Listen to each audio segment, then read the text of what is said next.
The richest man in the valley wasn't the one who owned the land. It was the one who needed nothing from it.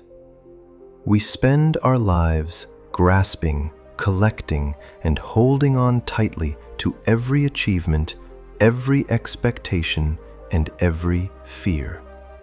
But have you ever stopped to ask, what is all this holding costing your peace?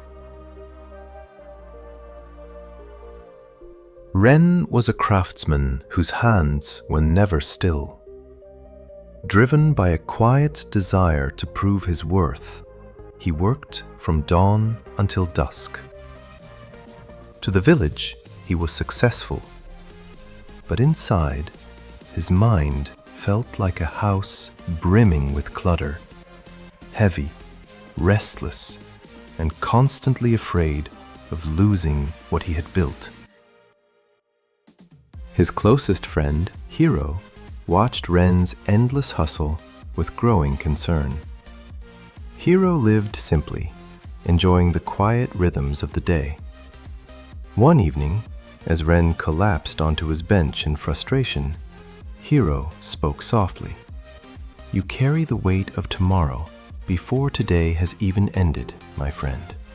Your hands are too full to accept rest."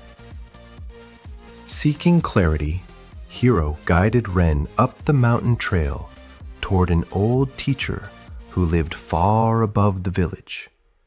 Ren brought with him a heavy pack filled with his finest creations, determined to show the master his life's work and seek approval for his ambition. High above the noise of the valley, the world was quiet. The elder sat on his wooden porch, watching the clouds drift past. When Ren eagerly unpacked his wooden treasures, laying them out to prove his dedication, the old man simply smiled and poured a single cup of water. The master handed Ren a bowl filled to the absolute brim. "Carry this water to the edge of the cliff without spilling a single drop," the elder instructed. Ren took the bowl carefully, locking his eyes onto the water, his arms stiff with tension as he took small, panicked steps. Ren moved at a painful crawl. His muscles ached, his eyes strained, and his heart pounded. He couldn't enjoy the cool breeze, the singing birds, or the breathtaking view. His entire existence had shrunk into a single, exhausting fear.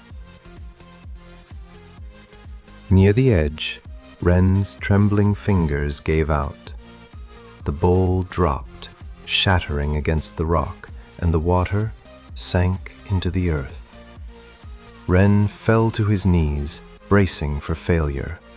But as the water disappeared into the soil, something unexpected happened. A wave of profound relief washed over him. The elder walked over and sat beside him in the grass. "Look at your hands now," the master said. "While you held that bowl so tightly, you could not feel the wind, nor could you hold Hiro's hand, nor could you rest. You were a prisoner to what you carried." Ren left his heavy pack of carvings at the mountain sanctuary. As they walked back down into the valley under a canopy of stars, his hands were empty, but his chest felt light. He realized that true wealth wasn't about accumulating more to prove his value. It was having the courage to put down what was never meant to be carried. Back in his workshop, Ren kept crafting, not out of fear or ambition, but out of quiet passion. When you stop clinging to outcomes, your work becomes play. Your relationships become deeper, and your mind finally finds room to breathe. To hold everything tightly is to live in constant fear of the spill. Open your hands.